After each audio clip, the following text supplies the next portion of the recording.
We don't know exactly how long it has been since Buddhism arrived in Thailand. But since the earliest dawn of the country, it has been rooted deeply in the hearts of the Thai people. It has been a very long tradition in the early morning in even the most remote towns and villages in Thailand for lines of monks to walk serenely through the streets on their alms rounds as a gesture to the people who come to offer them food. Buddhism has rooted itself so deeply in the way of life of the people in this serene and fertile land. The tradition of monks in Thailand is very unique in the world, and it might be the only country in Asia where the majority of men have had the experience of becoming monks during the early period of their adulthood. The Thais rarely see ordination to the monkhood as a lifelong commitment. It is more like a period of training for life. The 4 months of ordination that is most common in Thailand is not only a period of training for the young man himself, but also affects the lives of the entire family. The family of the young man is immediately busy as soon as he has informed his parents that he has the inspiration to take the vows of monkhood for the period of a rainy season. Parents, sisters, and relations will have a busy day ahead of them preparing flowers, robes, and offerings for the monks. Every single offering is prepared as neatly as possible because the family members want to give their best when serving a holy person who is living a blameless life. The young man is taken by his parents to see a senior monk called the preceptor, the one who leads the young lad into monkhood, the one sought by the one who longs for ordination. He will then busy himself memorizing the verses necessary for the ordination ceremony, all of which are in Pali, the ancient Indian language thought to have been used by the Buddha. The verses spoken during the ceremony are like the key which unlocks the door of acceptance into monkhood. It is the custom that he should have his head shaved at the break of day by a senior monk, ready for the ceremony. The task is not an easy one, to shave the head of a man completely without drawing forth even a single drop of blood. In the Buddha's time, the senior monk who was responsible for shaving the young men's heads and who was a master of monastic rules was the Venerable Upali, nicknamed the Barber. Many faithful Buddhists pray as they enter the Buddhist monkhood that the merit of their good deed will accrue without delay to help their parents. Ordination is therefore seen as a gesture of gratitude towards their parents for all that they have done for him since his birth, a debt that, without ordination, is very difficult to repay. Clothed completely in white, and shaded beneath a broad white parasol, he enters the ordination ceremony by circumambulating the place of ordination 3 times by the right as a gesture of respect. The family, sponsors, supporters, friends, and well-wishers follow in procession behind the young man. In Thai classical tradition, every movement of life is quiet, calm, and serene. And in keeping with tradition, the young man is conducted into the silence of the sanctuary, where he is to be ordained. His parents follow, one carrying the alms bowl, and the other carrying the saffron robes necessary for the monk's life. The friends and well-wishers follow behind like the members of a huge family, displaying the strength of the bonds of friendship that are characteristic of Thai life. During the procession, the people recollect the virtues of the Lord Buddha, the virtues of the Dhamma, the Buddha's teaching, and the virtues of the Sangha, the noble community of monks. The Buddha, the Dhamma, and the Sangha can be considered as the Trinity of Buddhism, the inherent relationship of which maintains the peace and well-being of all creatures upon the face of the earth. The Lord Buddha is the teacher who gave birth to the Buddhist religion and the Buddhist quest for enlightenment. The Dhamma, his doctrine, is considered to be a kind of medicine, a remedy which heals people from all kinds of suffering. And the Holy Sangha are considered to be the descendants or the children of the Buddha, who have been the lifeblood of Buddhist practice since the passing of the Lord Buddha, down the generations for more than 2,500 years up to the present day.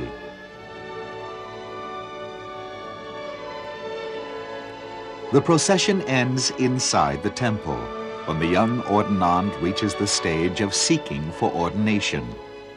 He enters the temple sanctuary and the temple itself. He comes into the presence of the assembled community of monks who are sitting in silence on a raised platform next to the main shrine. The ordinand makes an offering to the monk who is the guardian of the sanctuary. Usually, the offering is made of lotus flowers, candles, and sticks of incense. He makes the offering while reciting verses seeking the forgiveness of the Lord Buddha for all the wrongdoings he has committed in his past life up to the present moment. He humbly begs the Buddha to receive his gesture of obeisance. He kneels down in front of the assembly, paying respect 3 times with his head bowed to the ground in the position of 5-point prostration, both elbows, both knees, and the forehead touched to the ground.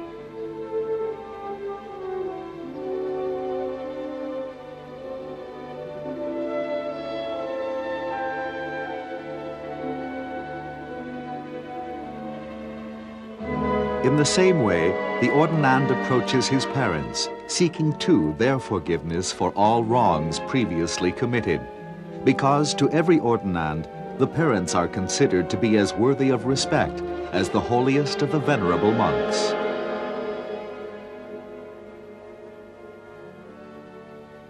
The ordinand receives the triple robe from the hands of his parents and leaves them to enter into the community of monks, carrying the robes with his hands clasped in the gesture of prayer.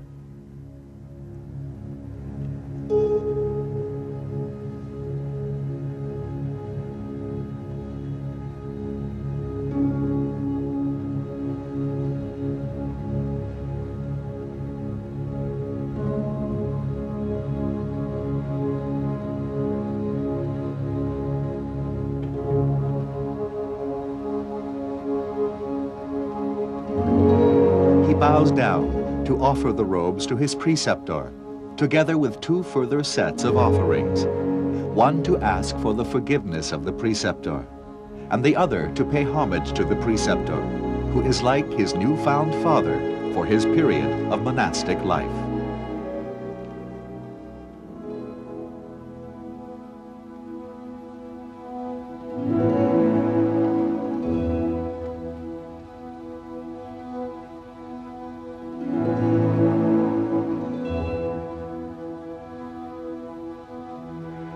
The young postulant now stands up amongst the assembled brethren and makes his request for ordination in Pali.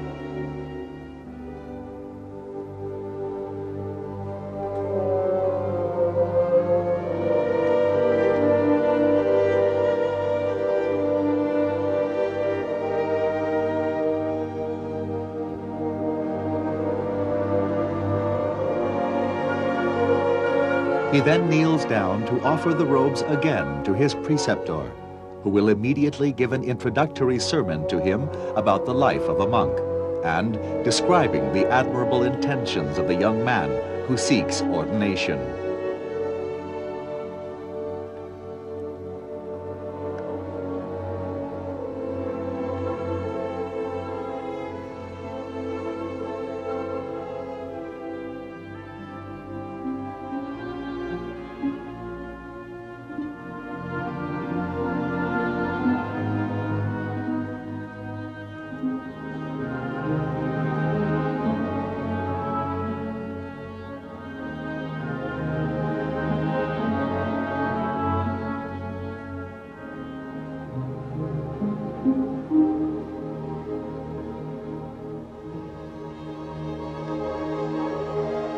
He then withdraws from the community to dress himself in the monk's robes, with the help of a group of monks experienced in the wearing of the robe.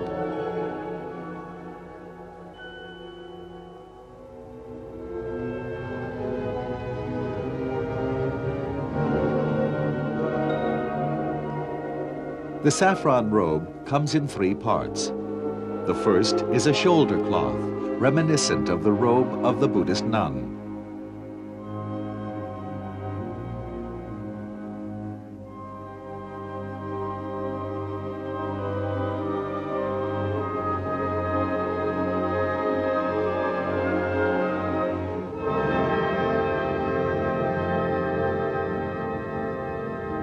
The second part of the set is a waistcloth, fastened by a belt.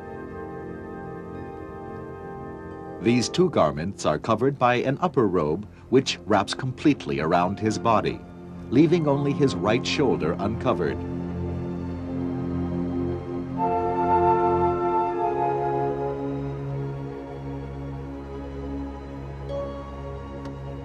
This is followed by an outer cloak, which is put over the left shoulder and fastened neatly by a monastic belt which is tied around his torso.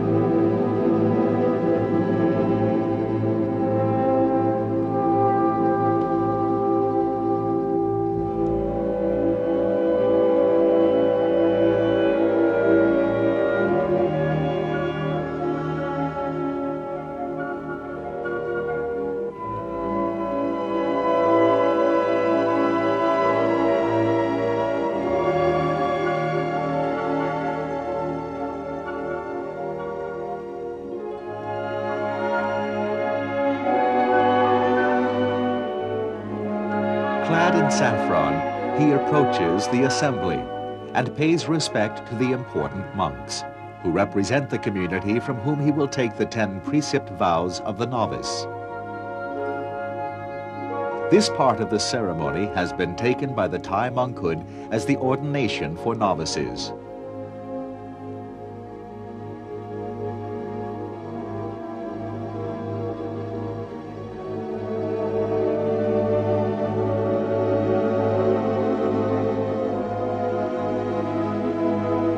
In the time of the Buddha, there were 3 types of ordination. The first sort was the type used by the Lord Buddha himself when he gave permission for certain people to become monks, simply by calling Okam Bhikkhu. The second type of ordination is when a person takes the Buddha, Dhamma, and Sangha as his refuge, a type of ordination which the Lord Buddha authorized his monks to give any person. This sort of ordination survives in Thailand as the ordination ceremony used for novices. The third and last one is ordination by ascertainment, which involves acceptance of a person to become a member of the holy community. This type of ordination ceremony is used for the acceptance of mature adults into the community of monks. Through the vows of a novice, he abstains from killing, stealing, uncelibacy, lying, the drinking of liquor, from eating meals after midday, from wearing perfume or adornments, and from indolent or luxurious sleeping habits. Usually, the period of ordination for a novice lasts no longer than 10 minutes.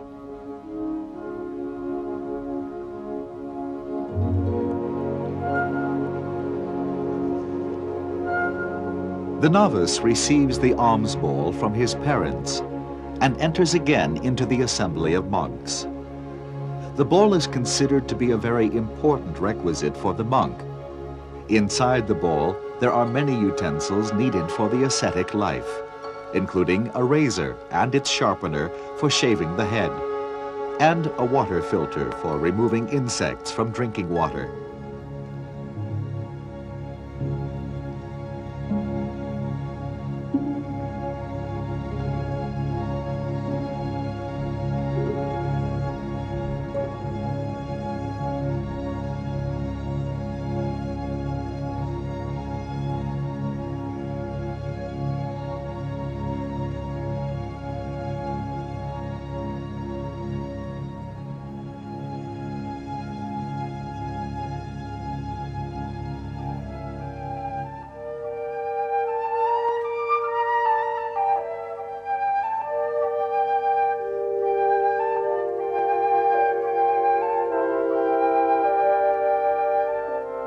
He is now ready to enter the higher ordination.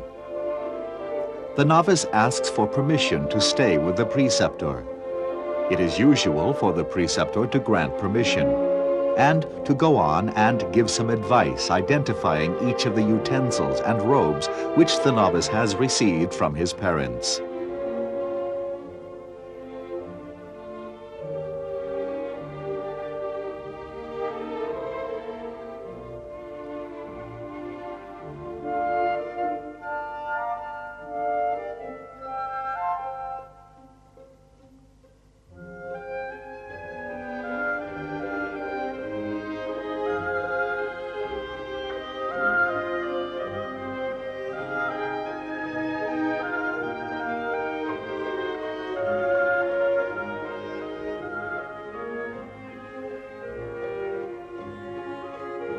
The bowl is put over the shoulder of the novice, who withdraws slowly from the assembly to stand near a mat close to the entrance of the temple.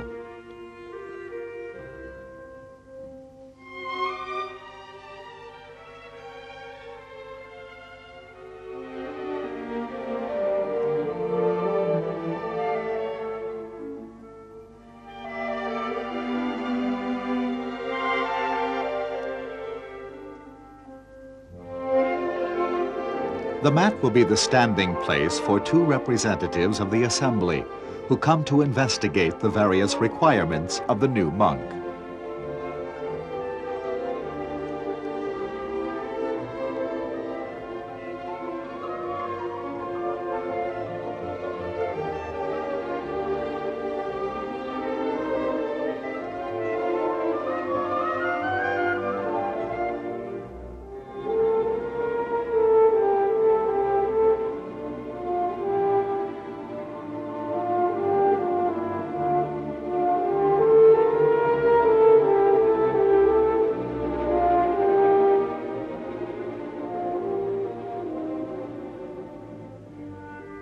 He must have memorized his new Pali name and the name of his own preceptor. He must answer the questions of the representatives about whether he has any disabilities or infectious diseases such as leprosy, contagious skin diseases, or epilepsy, and whether he is under the power of another person.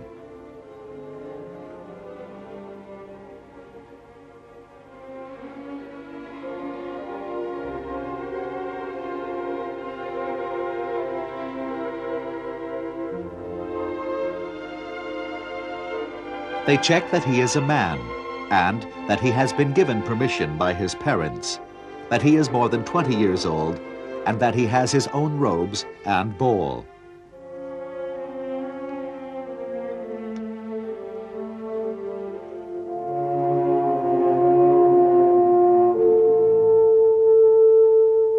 The representatives will report all the findings to the assembly and then summon the novice to be investigated in front of all the members of the assembly again. The two representatives will chant in Pali the invitation for all members of the community to decide whether or not to accept that novice as a member of the community.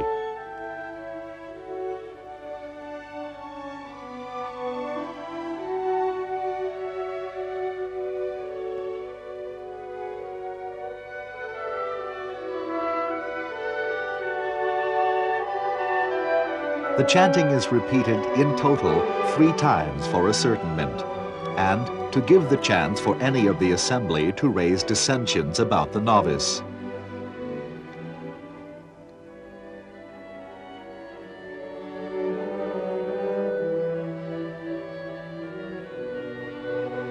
After the 4th ascertainment is the crucial time when the representatives declare the novice to have been admitted as a new member of the community of monks.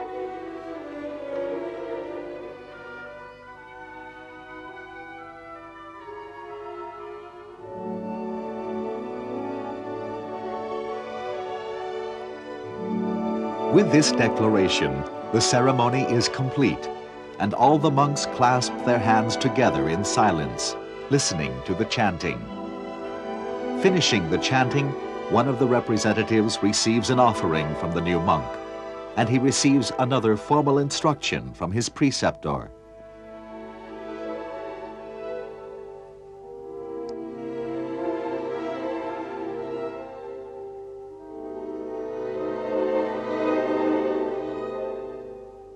All the monks receive offerings from the parents, family, and friends as a gesture of transferring merit to their deceased relatives.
The ceremony ends by the paying of homage by the monks to the preceptor and to the Lord Buddha.